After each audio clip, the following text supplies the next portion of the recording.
Ô, nessa manhã. Marcos, a gente ouve, né? A gente que não vive o agro como você, que vive como poucos, evidentemente, como os produtores rurais, que no Brasil tem mais cabeça de gado do que gente. Quem é que está comendo a carne, então? É verdade, viu? O Brasil hoje é o maior, rebanho comercial do mundo, né? E, de fato, a gente tem aí uma grande presença, tanto aqui no mercado interno, com em torno de 8 milhões de toneladas de consumo de carne, como nas exportações, com outros 3 milhões, né? O Brasil hoje é o maior exportador mundial de carne bovina e o destino principal é a China, né? Que acaba de se abrir em função da questão lá da vaca louca. Então, é um grande player aqui dentro e lá fora. Só que por conta dos preços das exportações e também por alguns desajustes de oferta e demanda, a gente teve um aumento importante dos preços da carne, né, que chegam a R$ 300 reais por arroba, né, um pouco mais, um pouco a menos, e isso fez com que houvesse aqui dentro uma migração de consumo da carne bovina para a carne de frango e para a carne suína, né? Então, o que a gente tem visto nesses últimos anos, que está retratado aí nessa matéria, é exatamente a queda do consumo de carne bovina de 35 quilos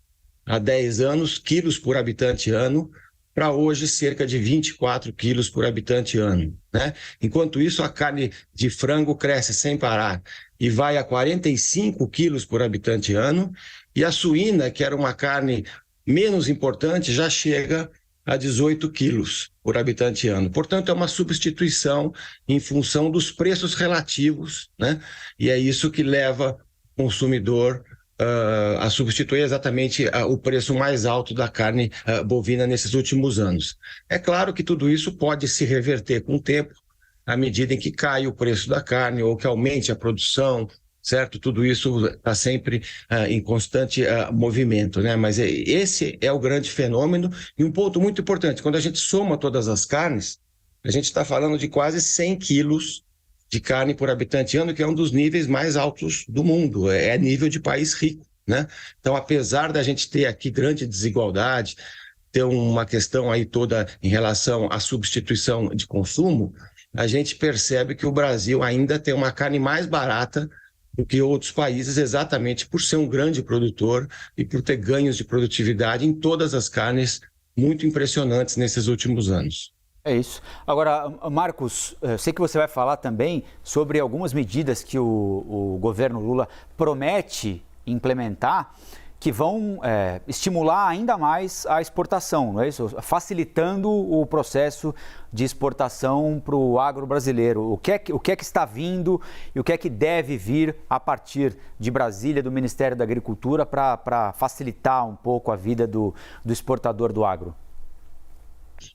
Então, justamente o que eu estava dizendo, o grande vetor dinâmico da agropecuária brasileira é a exportação, né? É a puxada dos nossos produtos, principalmente pela Ásia e pela China, né? Ela vem crescendo de maneira contínua ao longo desses últimos 20 anos, e essa missão, né, que foi realizada pelo ministro Carlos Fávaro, que terminou agora e que vai ter a continuidade com a visita do presidente Lula no dia 11, né?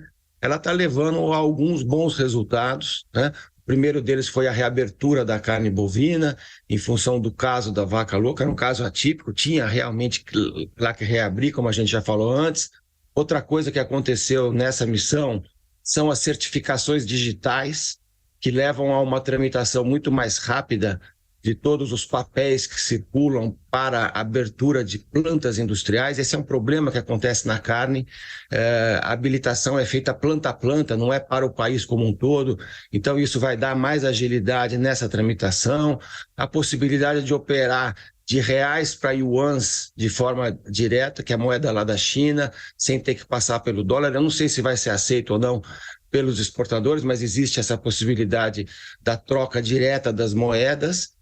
Também abertura de novas plantas, também na área lá de frutas e outras mais. Portanto, segue aquilo que já vinha acontecendo em outros governos anteriores, né? lá no governo Bolsonaro se conseguiu abertura de mais do que 300 mercados e produtos, e agora essa continuidade segue com esse governo e, obviamente, com a China é fundamental, porque a China compra 1/3 do que a gente exporta e nós temos que ganhar confiança, previsibilidade, transparência nessa relação, e é isso que vai realmente vir a partir dessa missão presidencial. Marcos Yanck, comentarista de agronegócio aqui na CNN Brasil. Marcos, boa semana e até a próxima, hein? Voltamos a falar na próxima segunda. Combinadíssimo.